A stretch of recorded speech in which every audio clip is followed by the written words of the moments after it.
won't stop till killer cops are in cell blocks.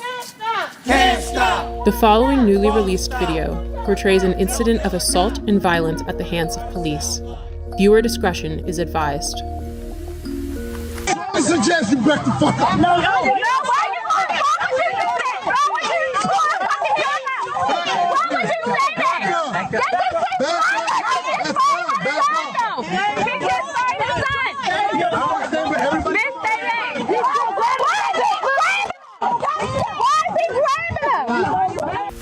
This is Baltimore City Police Officer Jorge Bernardez Ruiz. In a newly released video shot in 2016, Ruiz is seen with his knee on the back of an unknown man with a gun pointed at the man's head. His message was a clear one: concerned onlookers, adhere to my dictates or else. Here, we can hear Ruiz saying to Baltimore residents, I suggest you back the fuck up. It is documented that Baltimore police officer Jorge Bernardez Ruiz is a repeat violent offender, even without access to all complaints against Ruiz, undisclosed by BPD Internal Affairs records. 6 cases involving Ruiz are known. This video will briefly highlight 6 total cases beginning in July of 2013. Case 1, Abdul Salam, July 1st, 2013. Here Salam is seen victoriously smiling in celebration after the jury found Ruiz and 2 other cops liable for brutality against him. However, because the trial was civil, not criminal, Ruiz was not fired and he did not go to jail. Police profiled me. They followed me in the back of my house, harassing me. Police proceeded to violently and hostilely approach my van with me and my son in it. As I announced, this was my home, guns drawn. Once they reached my vehicle, they violently pulled me out, ramshacked my vehicle with my 3-year-old son strapped in his car seat, threw me against the gate, slammed me repeatedly. Picked me up by my feet, and while I'm upside down, they proceeded to drop me on my head, hog tie me, and immediately when I fell on my head, Ruiz, in a wrestling type of action, and kind of hit his knee against my neck. I was arrested. I had no idea what I was being arrested for. My son is scarred to this day. He remembers the incident as it happened yesterday. When he talks about it, he always refers to Daddy being on the floor with police yesterday. Case 2, Darrell Harris, profiled, as seen in this video, July 17th, 2013. Yeah, Sid, what's wrong with it? Improper way with it. There's no such thing as an improper way. You gonna tell me my job, bro? I know the law. Are you gonna tell me the law? I know the law. You gonna tell me the law? I know the law. What's the problem? You giving me a ticket? You need my license registration? Yeah, let me get it. To profile, y'all use the seatbelt as a reason. Profile. Hold on a second, sir. Do me a favor, take out your keys. Yeah, you can record. For what? Nah. I don't feel safe right now. Do you want me to step out the car? Do you want me to step out the car? I'll step out the car. Call the police, man.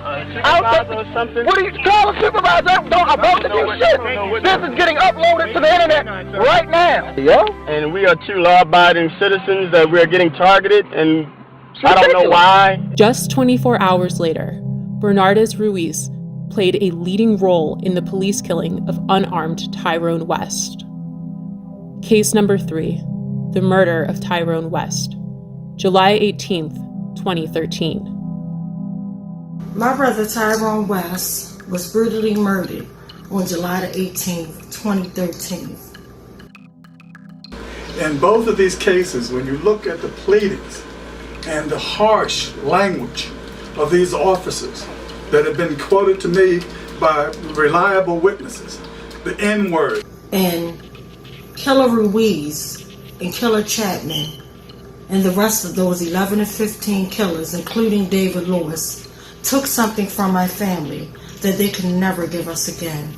And that was my brother Tyrone West, one unarmed man who was brutally murdered, beat to death in broad daylight.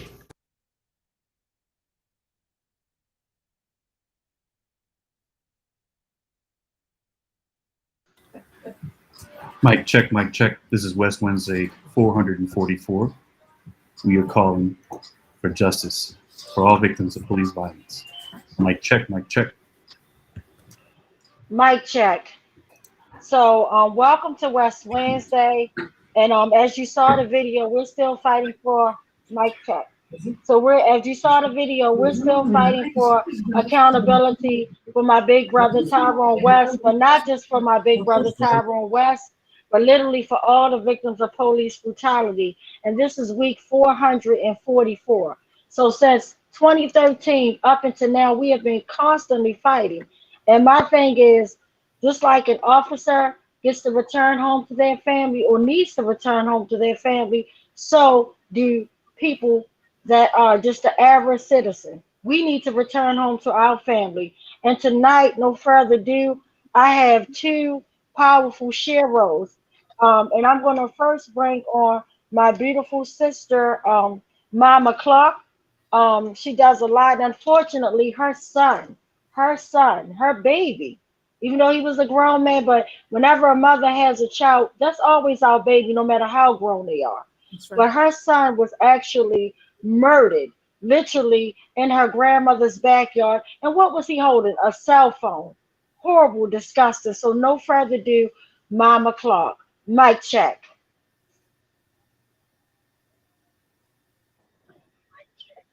Mic check. Thank you. Yes, we can hear you perfectly fine. Thank you so much for joining us.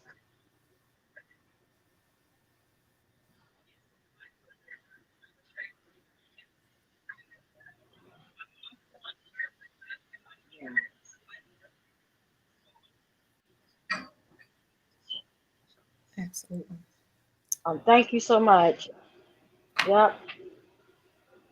So you could just go for it, Queen, because I know you have another engagement after this. And, yep. So.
Yes, thank you for sending.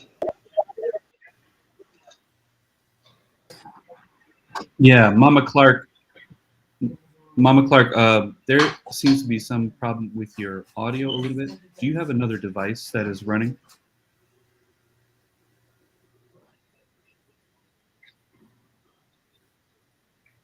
Yeah, because I was told that they could hear me, but they couldn't hear you. I was just seeing like some messages come through my phone. So, guys, if you Try guys muting can your other hold on, device.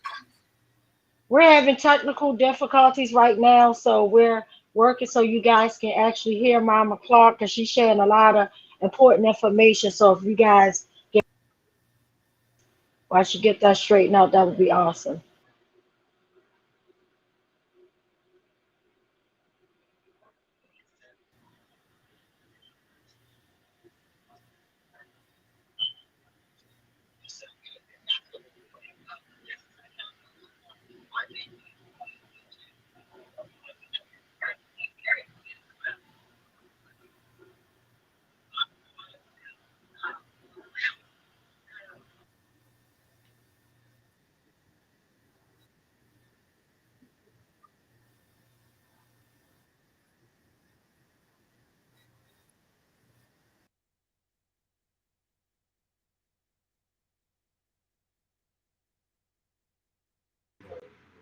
All right, I'm trying to mute people as they.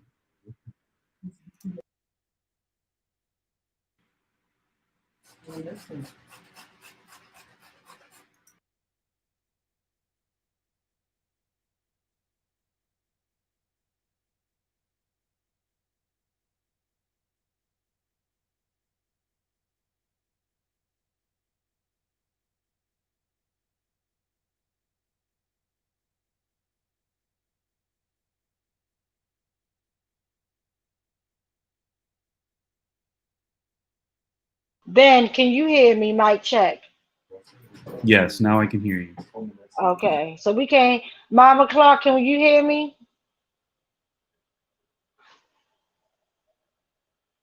I can't hear you, Mama Clark. I don't know what happened. So I'll give her a few seconds to oh yeah. All right, guys, can you guys hear Mama Clark? Mic check.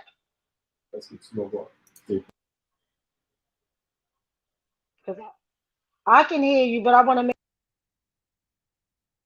Hey, Tawanda, it seems like there's a lot of feedback coming through your system, and it goes away when I mute you. So I think there might be an echo.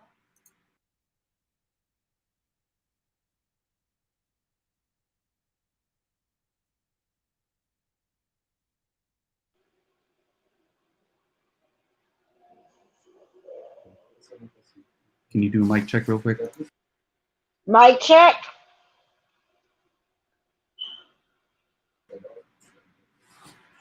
Yeah, it's still coming through.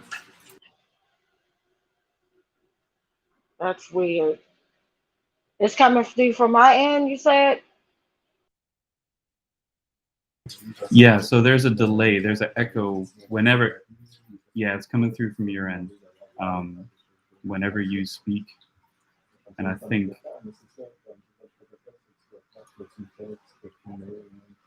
it might be your headphones. I'm gonna mute myself real quick, guys, and Mama Clark can finish talking just for time's sake because I want to hear our sister Queen, Minister Paris, because I know she have another, obligation. So I'm gonna turn mine off.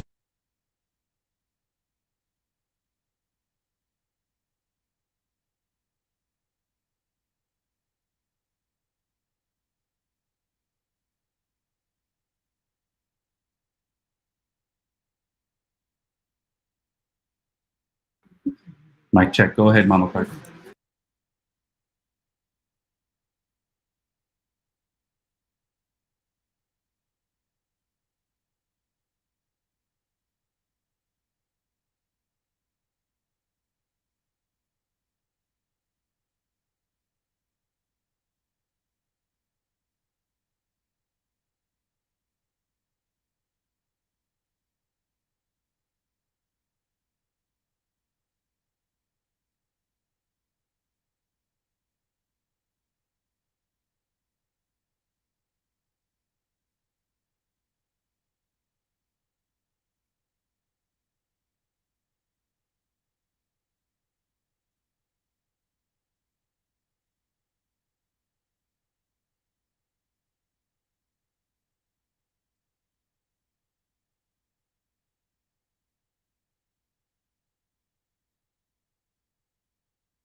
Yeah, I'm trying to see if someone can check to see if there's sound coming from the broadcast on your page.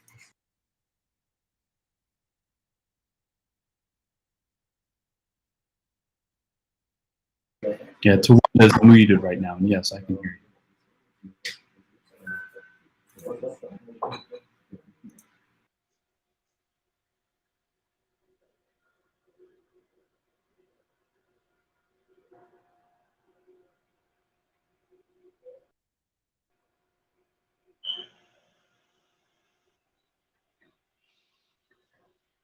I can hear you.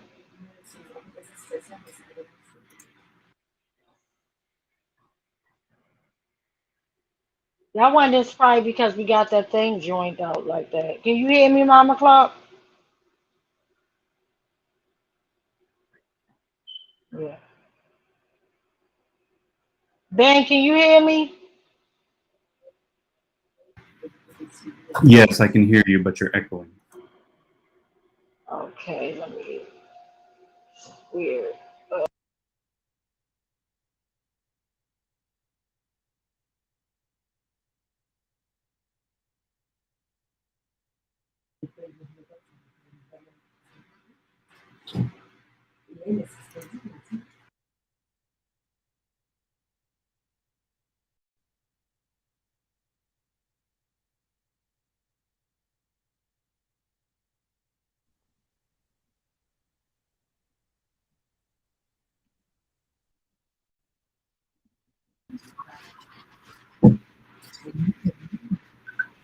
Okay.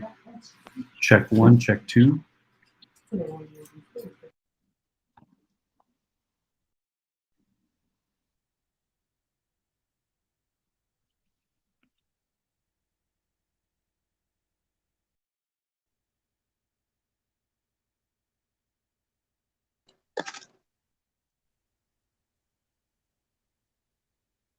Chat. They really playing with my Facebook today.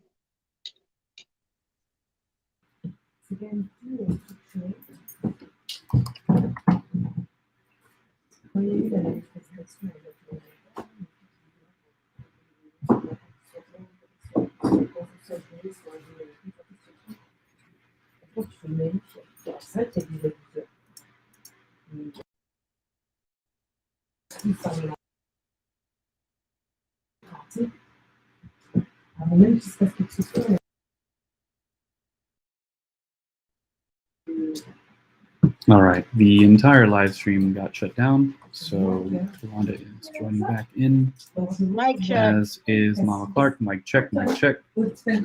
Mic check.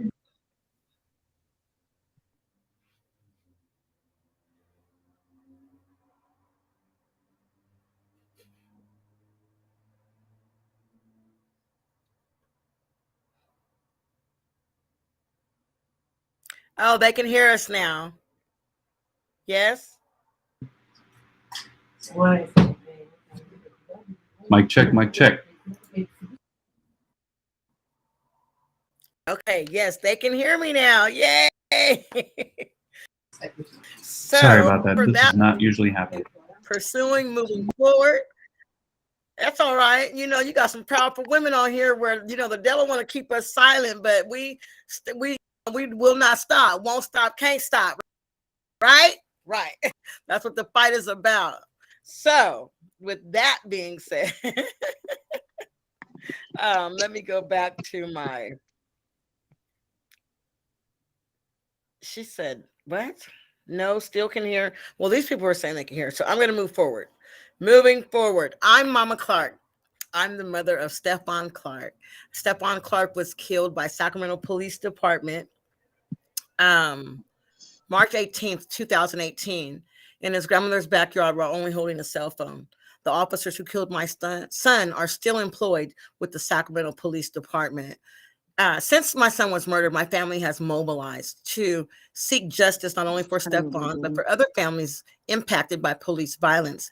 By implementation of California Assembly Bill 392, the Stephon Clark Law, we now are in the position to hold officers accountable for excessive force here in California.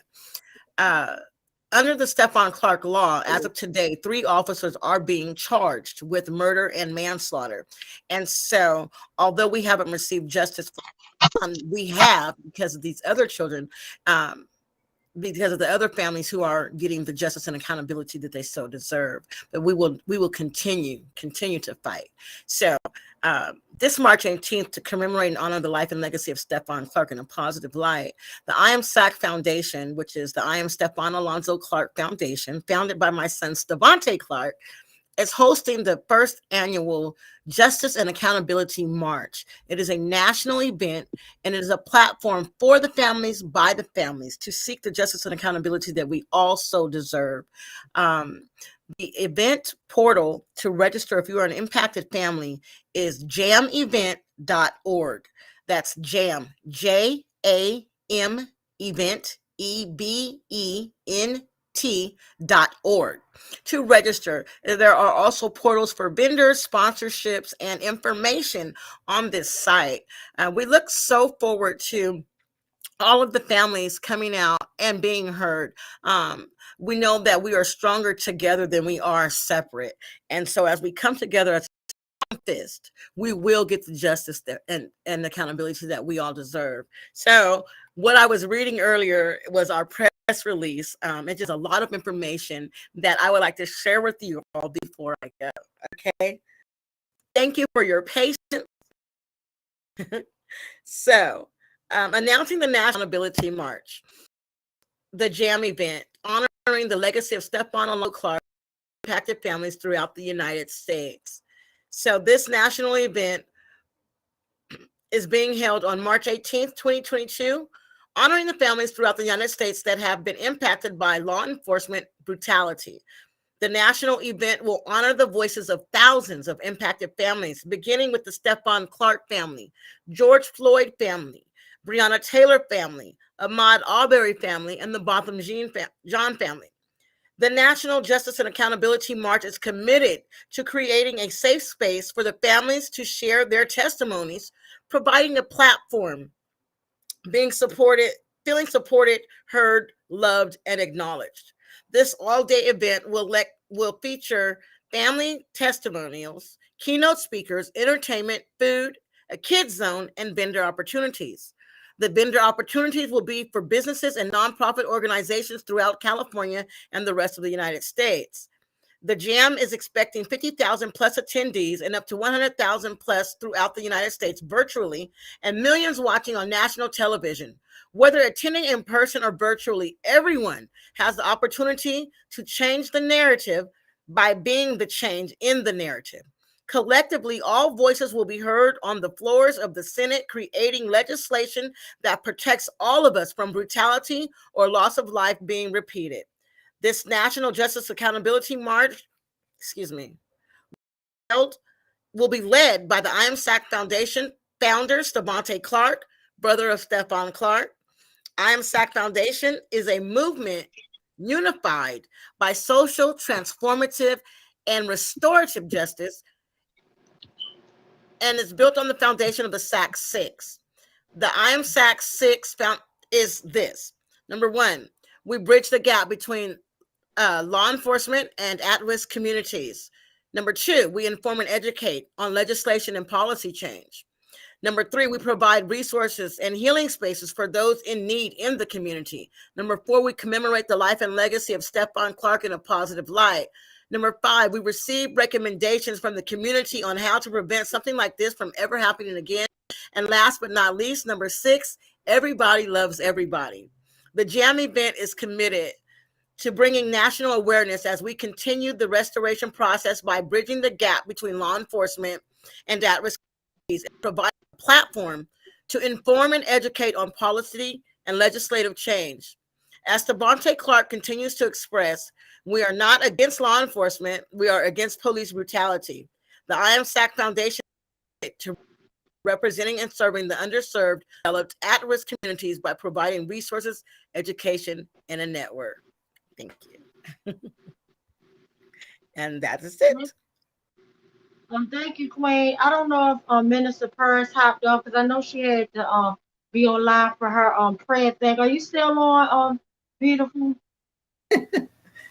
Yes. So you actually got like 3 minutes, and I apologize. We was having technical issues, and I knew we was going to start having them as soon as it get broadcast from my page. But the devil is a liar, so the That's floor right. is No, on we're you. fine. Keep moving. Keep moving. We're fine.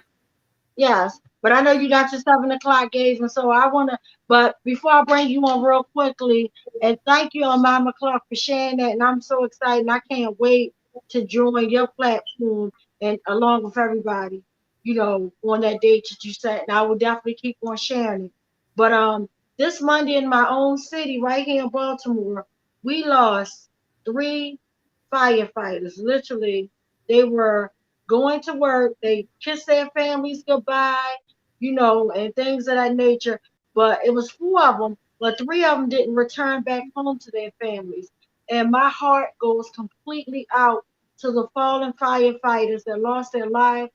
And also I'm praying for the 4th firefighters actually fighting for their life right now as we're speaking. I mean, it's just sad. And then they were like in an abandoned house on Stricker Street early in the morning. This is really sad. But today I want to bring on our beautiful sister, and she experienced her own, and it touched me because me and her have been friends on Facebook for God knows when, and I always follow her. But the day that I followed her, it broke my heart. Literally, I saw a picture where she had showed her hands, and then I was like, oh my God, like, what is that? I thought it wasn't real.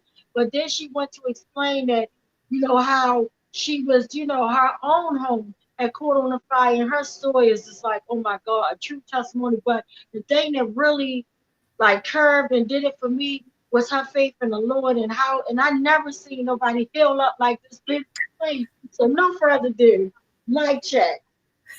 Mic check, mic check. It is truly, I have to say, truly an honor to not only be here with you all on this live broadcast, but just to be here in the land of the living. As you mentioned, we just recently lost these firefighters, and it is a true tragedy because we just got finished burying one of our own officers just a few weeks ago. And then for Baltimore City to be hit with this yet again so soon, it's devastating. I can't imagine what those families are going through to know that their loved one, has perished in such of a manner such as this. I know what that tragedy feels like to an extent. Having to hear now the stories of my children tell the horrific ordeal that they had to endure. Fortunately for us, no one perished in our fire. The materialistic things that we lost can be replaced. And for that, I'm thankful alone. But, Tawana, I have to say, you've been following me for some time now. You went through the process with me losing my son, and now to deal with this situation. And I'm just like, God just won't take his hands off of me. And for that, I'm like elated at this point. People are like, how are you smiling after all that y'all just went through? But when you go through a tragedy like this, and then you step back and you look at what your blessings are in it, you can't stay stuck in that detrimental state. You have to focus on moving forward and what you're blessed to have with now. My birthday was January the 1st. And, weather was kind of crazy. So I decided I would delay my birthday trip for about a week. And so that following Friday, I left to go on my birthday escape. It was just supposed to have been a little weekend getaway. And when I was packing my bags and getting myself together that Friday, my spirit was so heavy. It was shifted. It kept saying, I really don't feel like going. When you're leaving for vacation, you be pumped, you be excited. But for me, I was delayed and something kept pulling me back, but I forced myself to go anyway.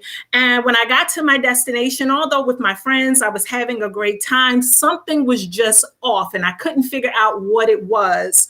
So when I got up that Saturday morning, I said, you know what? I think I'm gonna travel back home.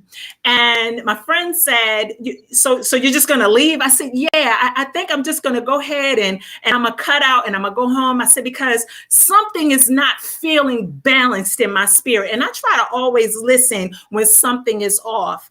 And so we were traveling back and I said, you know what? When we get on a highway, we'll stop at the restaurant and we'll eat breakfast. that didn't happen. We just kept on moving as if the conversation never even happened.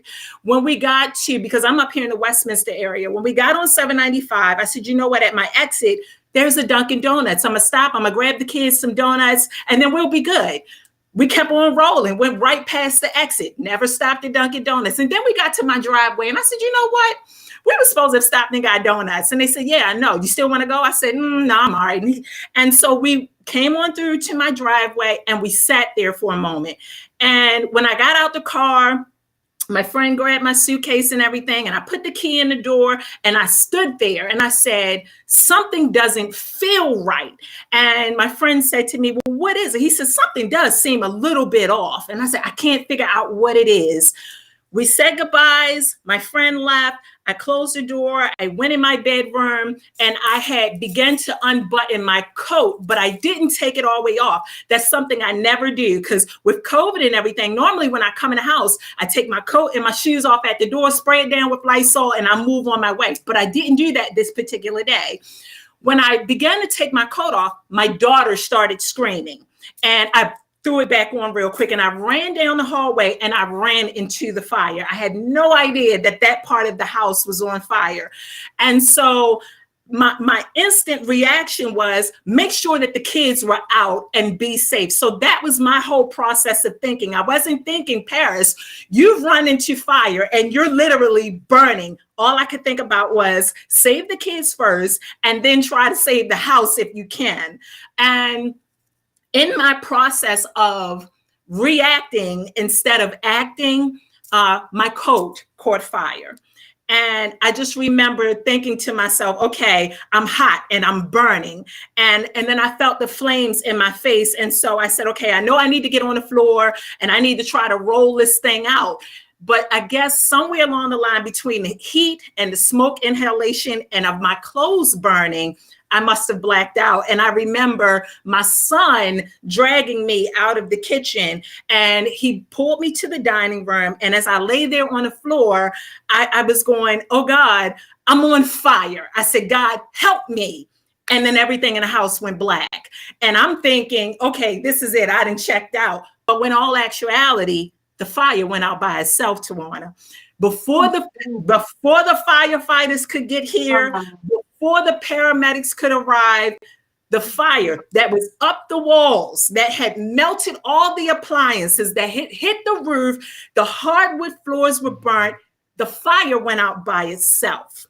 When the fire marshal came, he asked me, he said, Dr. Evans, do you have a sprinkler system in your house? I said, no. He said, did you use a fire extinguisher? I said, no. He said, well, how the heck did the fire go out? I said, the only thing I can tell you is I called on God and I said, Lord, I'm burning. And the fire just went out.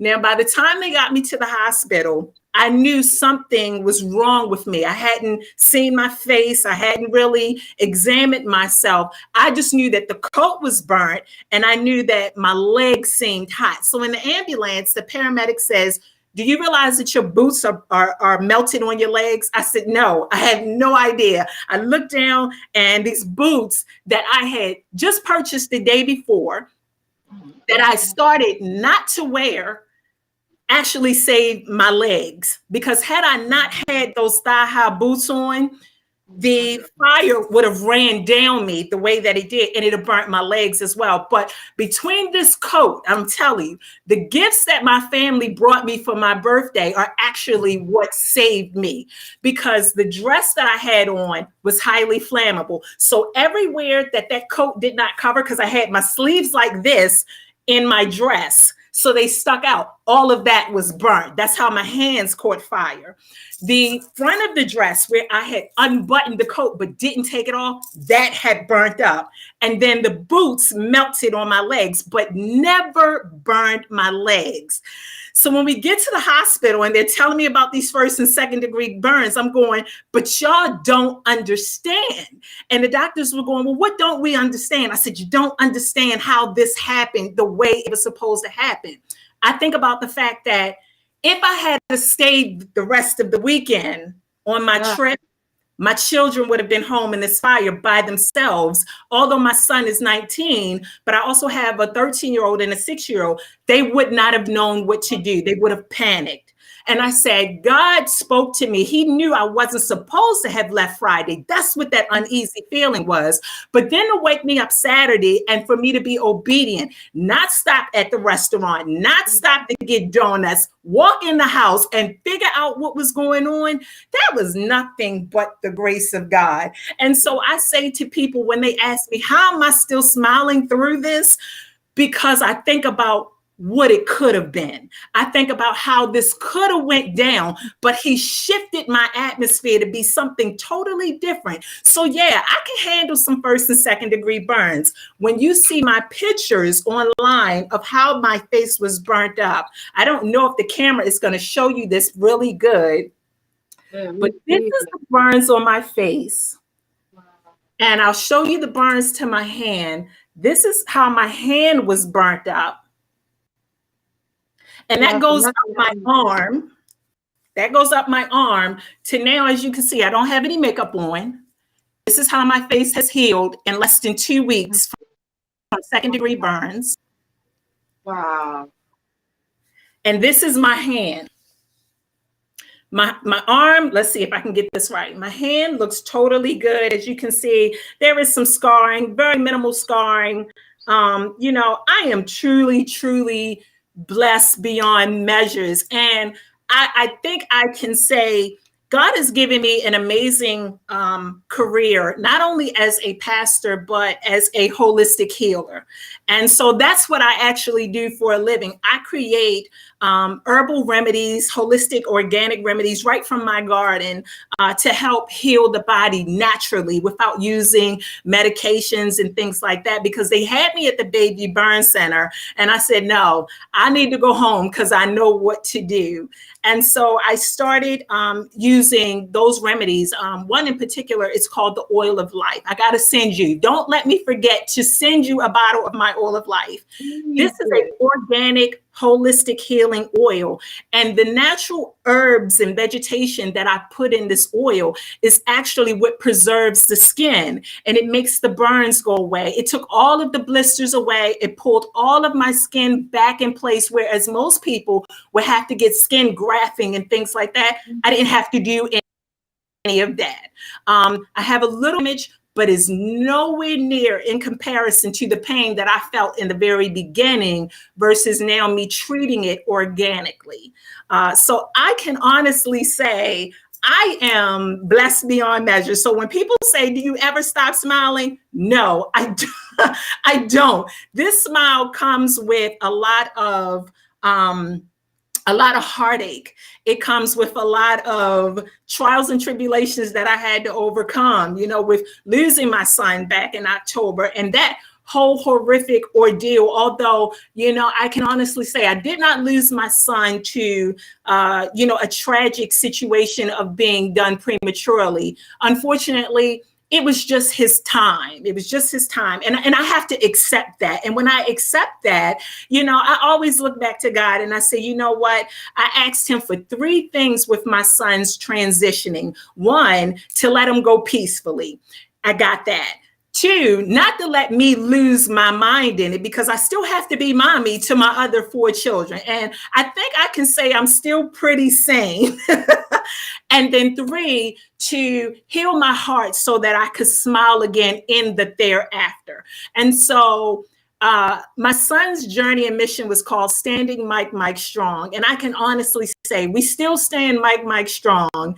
And even with this fire, I believe my son's hands definitely was on me that particular day, because I don't know, other than the grace of God, how that fire went out. And when we look back at it, because we look at that, you know, the damage is finally being fixed because the kitchen had to be totally restored. I thank God that the whole house was not lost. But when we look at that, and I sit there sometimes and I go, you know what? This wasn't supposed to be. The devil really meant for us to die in that. He really, really did. He really wanted to do some damage. I think he felt like, I couldn't make her lose and doubt her faith in God with her son. So I'm going to really mess her up with this. But he had no idea of the armor that I had on that particular day and how God always prevails and brings me out always. So I say to you, Tawana, I have admired you in this journey that you have been on with your brother and your family, and your courage and your ability as a virtuous woman. Let me correct myself, as a virtuous queen, to speak out, stand up for what you believe in, and bring the determination and the fire behind it that you do. Keep doing that, because you have people, although we may not talk on a daily basis, trust and believe there is always somebody like myself that's standing in the gap on your behalf. So I commend you. And I say, job done. Keep up the great work, because it blesses so many people that you don't even know that you are touching and affecting, and you're pushing and you're motivating and you're encouraging them. And that's what we need here in Baltimore.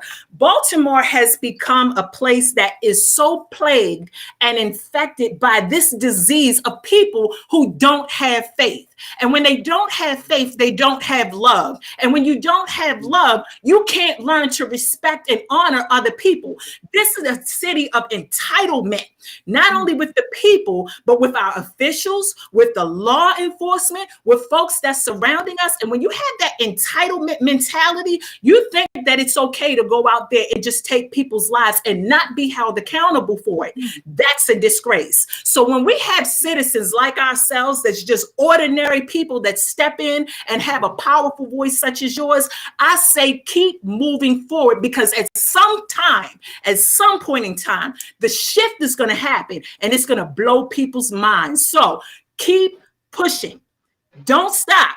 What you say, can't stop, don't stop, keep pushing, because you got a community of women pastors, women preachers that's up behind you, my sister, and the power we bring alone is phenomenal. And we're going to keep blowing folks' minds. So keep your broadcast going, keep speaking out there, keep motivating and pulling together your fellowship of community, because it's going to empower so many people. And I also want to say before I log off, because I have to do this, and I hope you won't strike me for this. I partner with the company, Brooks Clinton Funeral Services. We're located in West Baltimore. We're right there in the heart of it, at 2222 West North Avenue. We strive to help those families here in Baltimore City that have not only lost a loved one to tragedy, but also to the families who don't have the financial means or are looking for someone to work with them during tragedies such as this. As you know, some of our funeral homes, they don't have that care and compassion to really want to reach out and help our families in such a time. Everything is always about the dollar. But I encourage my people to always seek the resources that you need. If you find yourself in a situation where you need help, call me or call my Brooks Clinton team down at Brooks Clinton Funeral Services, because we are there to help. For us, it's about togethering the community, because where we grow, you all grow. And where we are empowered, we're able to give back to the community, okay? So be blessed.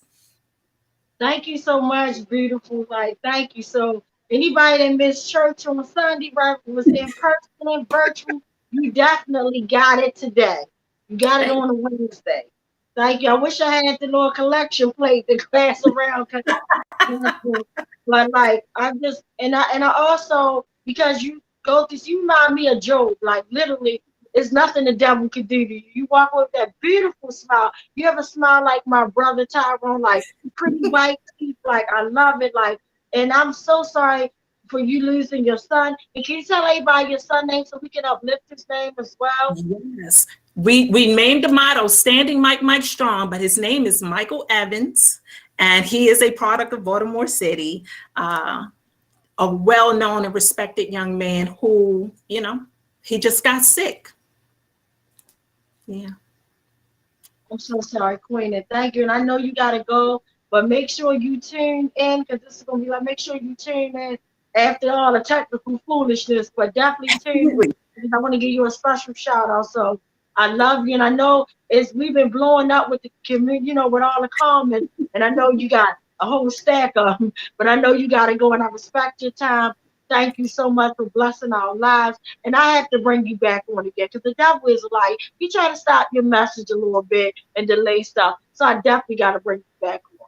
Thank you. Absolutely. Whenever you call, I'll be right there. Bless your heart. Thank you so much. Yes, and I love you all to life, and y'all be blessed. You be blessed too. Thank you so much. Thank you. Thank you. Yes. So again, thank you. Y'all heard it. That was our beautiful minister. And that's what it's about, giving back, and for you to actually suffer through trauma, pain, and you still are able to prevail and go through. That is the most beautiful thing. You heard our beautiful queen, Mama Clark. But real quick, I'm going to check in real fast. We might check to see, what all the comments and questions are at this particular time. Mic check.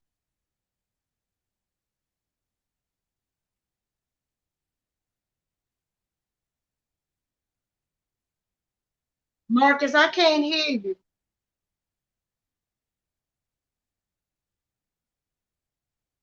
I'm sorry, say it again.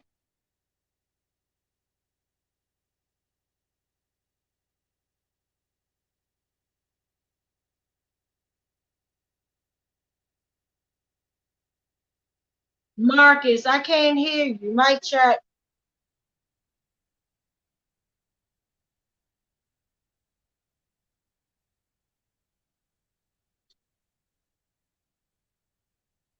Yeah, I can hear you.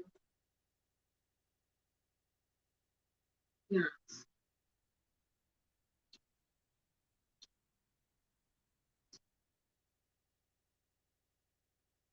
Marcellus, I think we're having technical difficulties.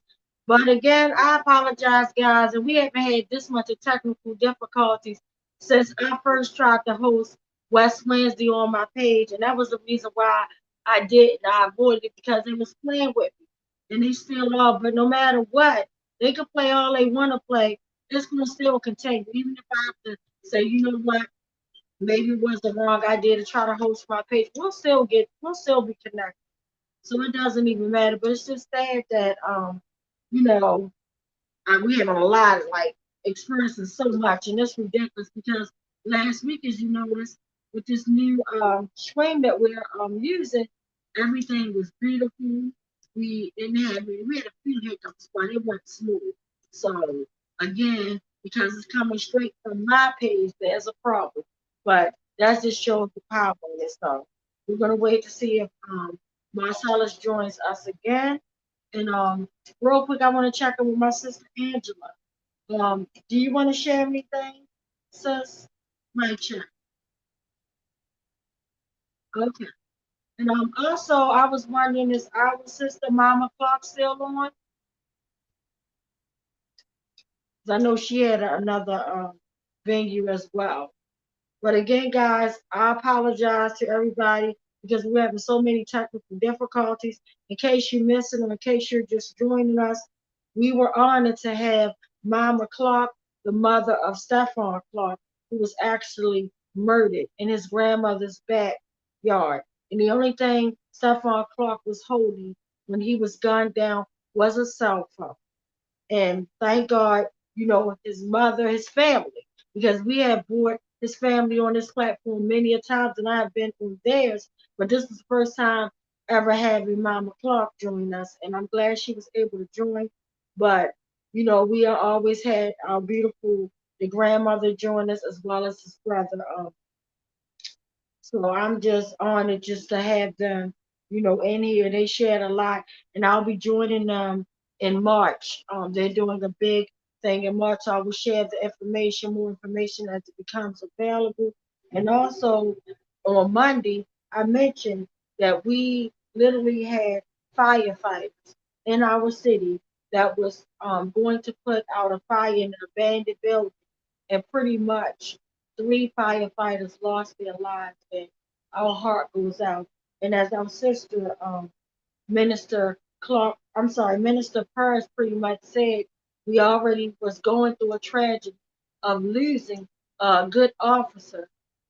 You know, we were dealing with Officer Howley's, you know, losing her right before the holidays and keeping her and her family in solidarity and things of that nature. And at the end of the day, just like I started saying when we first started, you know, the same way officers need to return home to their families, the same way firefighters need to return home to their families, so do the average constituent. So do our fathers, so do our brothers, so do our sons, so do our daughters.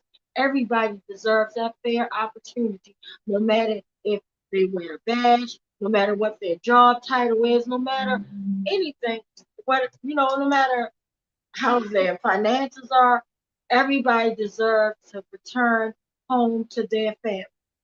And it's just sad when somebody can't. But we just had our minister Harris on, and she like literally, like to me, she reminds me of the book of Job. Literally, the devil was trying to do everything, but for her, literally, just recently, not too long ago, lose her son,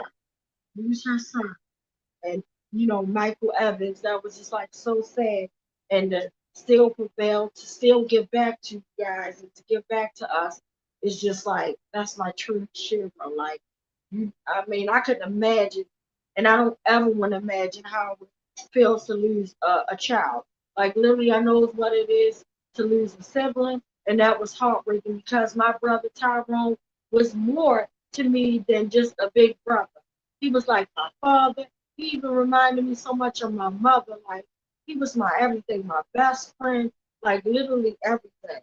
Like so, and to lose him, but to actually just on yesterday, I was out with my son and his girlfriend, and I call her my daughter-in-law because I'm calling it into existence because hopefully soon they will tie the knot. I'll keep you guys posted. But I really love them being together because she brings out the best in him and he brings out the best in her. And that's what it's about. But to actually bear witness, seeing the innocence of, you know, our babies just having a nice time. And all I could think about was the mothers that lost their children, such as Mama Clark. Like how heartbreaking that must have been, and it still is. Like, and I always think of my sister Gina, who lost her beautiful. I think of all of my moms, like all of my moms in the movement. I think of all of my sisters that lost brothers and loved ones. I just think of everybody. Like at the end of the day, nobody deserves to be brutally murdered, and no mother deserves to ever have to bury their child, whether it's through sickness, which is to be sort of like an act of God or whatever, because they're not murdered. But it's still like I don't want to lose my children to anything. I want it to be where as though when it's my time for my children to bury me, that's all I ask God for, because like no, like nobody should have to go through the agonizing pain of losing anyone. Like I wish that, you know, we lived in a world that the only thing we would ever have to worry about is sickness taking a hold of us. Just dying from natural causes, like living, you know, to your time is actually done, which is a long age of like living up to be like 100 years old or more. But unfortunately, that's not the world that we live in. So unfortunately, just looking in the new year, the only thing changed was the year, but the homicide rate is still going up, and it's horrible. It's devastating. Literally, every time I turn on the news, somebody is getting gunned down, and then it feels like it's getting closer and closer. Because literally, I was last week, and I saw it on my sister's page, where over the weekend, I'm sorry, where she had posted that it was a shooting near me. And literally, I was riding down that road, and I actually rode over as they were putting the yellow tape up, and I saw the car crash. And when I seen Adina shared it on my sister Angela page, I'm like, oh my God, like I actually saw as the ambulance was coming up, and I like, and I'm thinking it was just my mind was just being like, oh my God, like maybe it was an accident. I was praying at the time, like, oh my God, maybe it was a terrible accident. I'm praying nobody died, because you know sometimes when they put up the yellow tape to investigate stuff, that don't mean that the person died. So I was just praying, but I thought truly it was a real bad accident. But I had no idea that someone was gunned down again. Like normally you would hear about like stuff happening like not in broad daylight or like closed out alleys. Things are happening in broad daylight. Literally, one of my family members actually was over there by I think Walker's Avenue, where the person was killed in their car. Like, it's just way too much. Like, how many more people got to be gunned down, literally, for this city to take this seriously? Because the city has failed us. They have failed us over and over and over again. It is very heartbreaking and it's very devastating to live in a city that don't give a damn about anything. Meanwhile, City Hall is shut down. But meanwhile, the schools are open, everything's open, free homes, everything. Business as usual. For City Hall, the most important place that we need to be able to go inside, advocate, shut stuff down, you know, is just now they're comfortable with just jumping on virtual stuff. Like, I'm not even comfortable at all because I feel like I'm out of my zone, actually just being on inside, comfortable. I like being in a freezer too. I like putting boots on the ground. Literally, like, this is out my zone, even though we could connect with my beautiful sister and bring her away from Sacramento right here, you know, into your living room. We can all connect, and that's beautiful. But I still prefer, if I had it to be the way I want it to be, I would have still been on Green Mountain 33rd. I would have still been in front of Northeast Police District. I would have been in front of City Hall, Poopy Hall, as I call it. You know, I would have been in front of those places, in front of the state's attorney's office, like literally. And now that they're, to me, are being able to control the way we be able to shut stuff down is disgusting. It's disgusting. And I feel like this COVID stuff is never going to end. I feel like we're just stuck into a society that's going to use things, don't give a damn about it. It's about the haves and the have-not. It's about the capitalist society. That's a whole nother conversation. But it needs to be had. But I'm ready to shut stuff down. I'm tired of swinging at the air. I'm really tired of swinging at the air. I am. So I'm going to check back in to see if our brother Marcellus is back up. Mic check. Mic check. Sorry about that. I was muted. On Facebook, Hillary says mic check. And skipping over the part where there was the technical issues. Justice for Tyrone West says Justice and Accountability, JAMevent.org. Hillary also posted it. March 18th, 2022, National Justice and Accountability March. Michael says, so glad you are safe. Michael Shannon Riggs, so glad you are safe. House fires are so devastating. And then on YouTube, we have a lot of comments on YouTube. Skipping over the audio issues. AC Britt says, if you are new to YouTube, please like and subscribe so we can get pushed up in ranking and visibility. First Lady Lisa says, y'all look beautiful though. AC West Wednesday says JAMevent.org.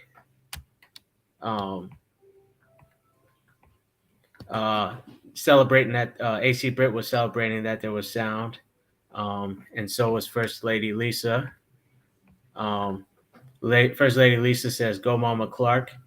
And AC Britt says, yes, love this. Oh my God. Angela Sutton says, what a testimony.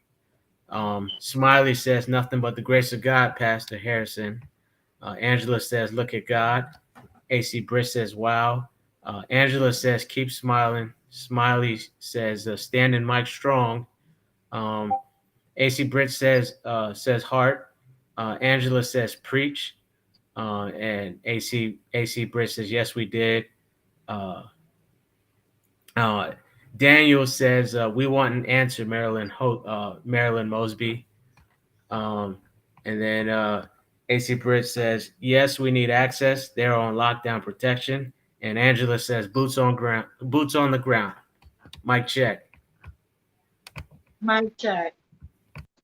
Thank you so much again, Marcellus. I'm glad that you figured out that you were muted. So thank you.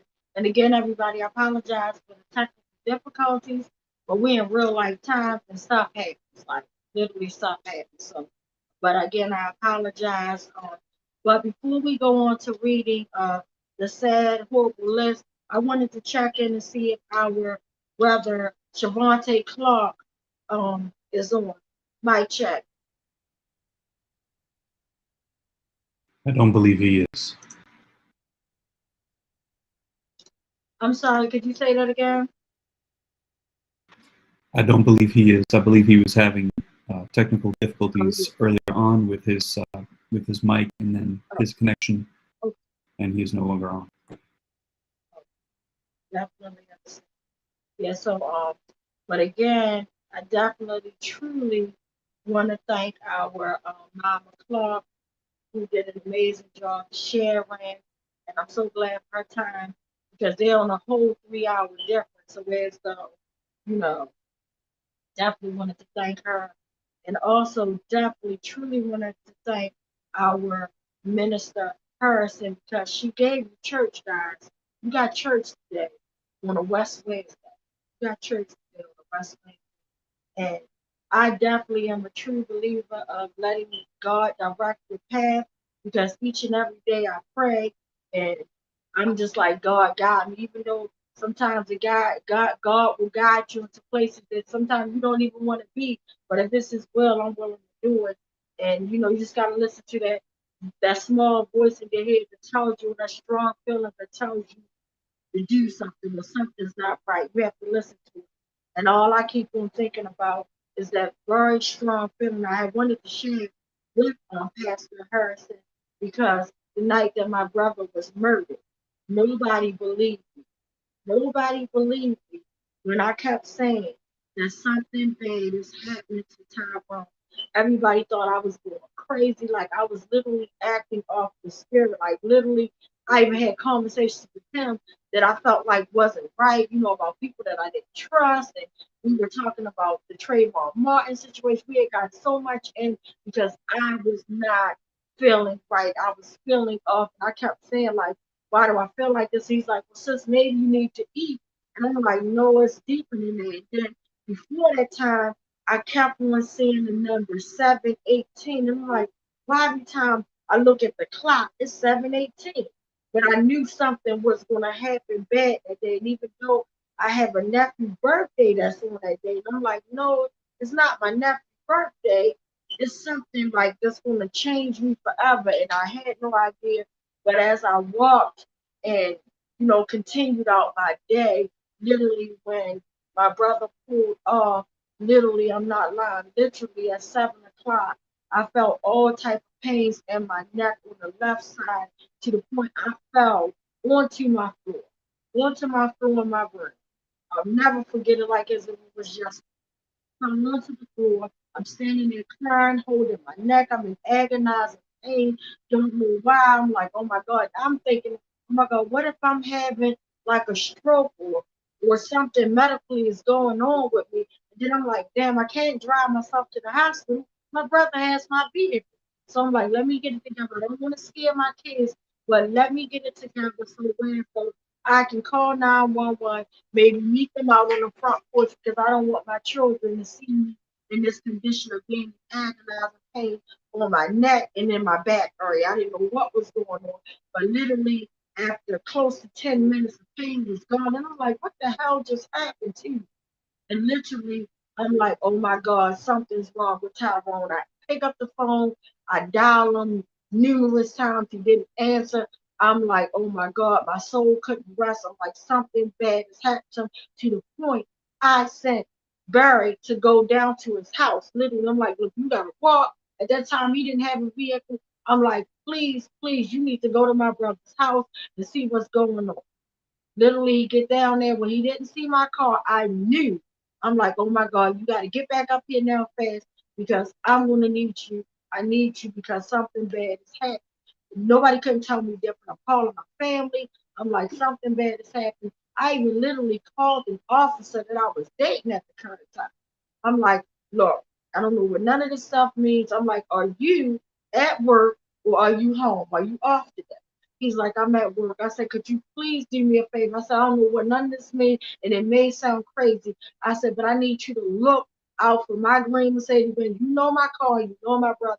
I said, right now, my brother's missing. He was in my vehicle, and I feel like something bad happened. I don't know if it's an accident. I said, but something God is telling me now to ask you, did you get a signal 13? He's like, yeah. He's like, God is telling me you're crazy. He made a little sarcastic joke. I'm like, why would you say that? He was like, that doesn't mean nothing about somebody being missing. That's a signal for an officer's there. And I said, I don't give a damn what that signal means. God told me to ask you, did you get a signal 13? And at that moment, he's like, well, I got one maybe 15, 20 minutes ago. I'm like, oh my God, please check that out. Something's telling me that's dealing with my brother. And literally, God don't know. I mean, God knows what would have happened if I'd had one good officer able to go and say, stop. All I needed was one to be able to stop those 17 maniacs and say, stop, hands off. That's all I needed was one officer. And I'm still thankful and grateful for the community members of Kentmore Causeway who actually tried to stop these officers. But as you saw in that video, keep in mind that video, Ruiz, the first officer that pulled my brother over, that we're focused on now, that Marilyn Mosby has turned her back on all the new evidence that we gave her. You know, that she said that I'm gonna do my job. You get me? It didn't happen on my when my time frame, I'm just getting in the office type of thing. But we know that there's no statutory limit on murder. So you're not gonna tell me. I know that people can go 40, 50 years, and if you have evidence of murder, you can actually pursue charges, and take it from there and let the law do what it's supposed to do.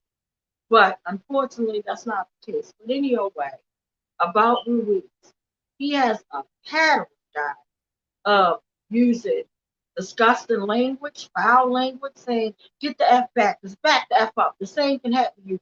That's the same exact thing he did to those beautiful, brave souls on Kentmore Causeway on July the 18th, 2013, when he was murdering my brother. And as you can see, 24 hours before my brother was executed, you saw Darrell Harris.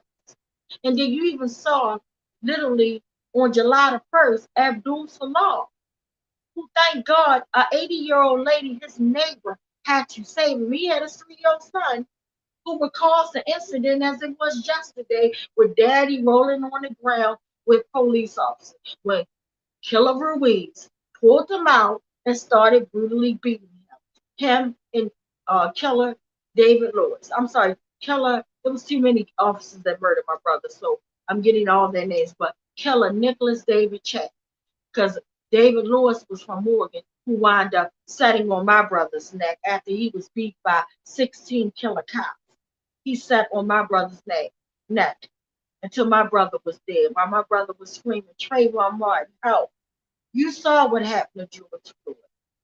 You saw his whole body, his whole soul leave his body.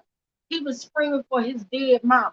And you had my brother screaming for another dead victim, Trayvon Martin. Imagine, and I'm going to leave you on this note before we go into the sadness, but imagine what would happen if you guys was to get that video that they're hiding. No matter how many public information acts we put in, no matter what we put in, they will not release the video footage. And the horrible part is, I heard that one person that had that horrible video from beginning to end, pretty much 2 days after my brother was murdered, he packed up and literally left Kentmore Causeway. I hope that he's still living. I hope that somebody's out there watching this that can put me on to him. Please, I want you to share this video, guys, because we need this video. And just like my sister Adina said, if you're on YouTube, like and subscribe. That's a whole nother story. But I want you guys to share this video, because I'm praying and I'm hoping, just like Minister Harris said to us, you heard it. God is real.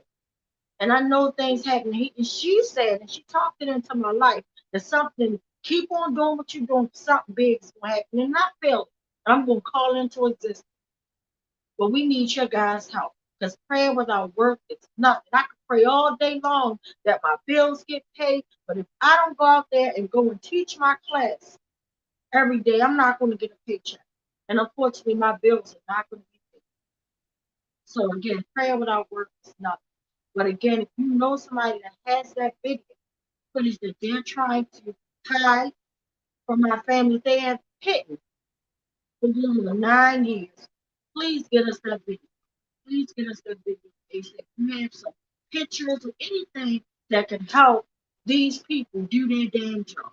Because apparently 12 or more witnesses that didn't know my brother from a can of paint doesn't mean nothing to Merlin Moore. Didn't mean nothing to Greg Bernstein, his racist piece of trash. Okay? So I'm just hoping that one day, and that's all, and matter of fact, forget one day. All I need Merlin Mosley to do at this point, put it in black and white. She only got to meet with me.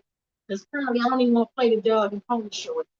She could write me a letter in black and white to say, I am not going to prosecute those killer cops that were involved inside in Tyrone West's case, and we could go out separate, and I can go over top her head. She's holding up the process. Justice delayed is truly justice denied. They done delayed it for 9 years. They're waiting till more witnesses die off. How long do a family have to wait? How many more family members of mine have to die without seeing a day that my family deserves? How many more? My grandmother, she's gone. She would never get to see that day. My cousin Tavon Anderson, who was fighting for accountability, that was gunned down just a year ago. Just a year ago, in a few days. He will never get to see accountability. You guys met my Uncle Clifton Anderson that said, hey, he suffered from sickness related to his nephew being murdered. He was fine. He wound up getting a stomach ulcer, worrying about why they treating our family like this. Why are they doing that? And then he went to Johns Hopkins Hospital, who left stuff in there that turned cancerous. Yes, I'm talking about Johns Hopkins Hospital. Yes, I am. Everybody can get the smoke. Okay? They left stuff in my uncle, and he went through 3 major surgeries. And he wound up to the point they studied leaving stuff inside of my uncle that ultimately took my uncle's life. But the only thing that my uncle asked for too was accountability, and he will never get to see that day. And I'm asking again, how many more of my family members will not be able to see accountability? It's sad and disgusting. But I'm going to check in with Marcellus before we go to the sad list and see if we have any more comments or questions. Mic check. And thank you, Marcellus, again. Mic check. Mic check. So no additional comments on Facebook. On YouTube, Smiley says, yes, indeed, Angela, boots on the ground. Angela says, amen. AC Britt says, we need an answer. Mosby, do your job. Where's the video? And Angela says, disgusting politicians. Mic check. Mic check. And speaking of which, my sister Angela still needs Timothy Fleming's autopsy. Like, what, they gotta wait a year? I've never heard of something. To be honest, I never thought nobody was going to out-top what happened to my brother, meaning that the medical examiner's office is going to still get to do this foolishness. But then I heard the medical examiner's office has that information handed over to Marilyn Mosby, and it's her job. It is her job to give my sister that information. It is her job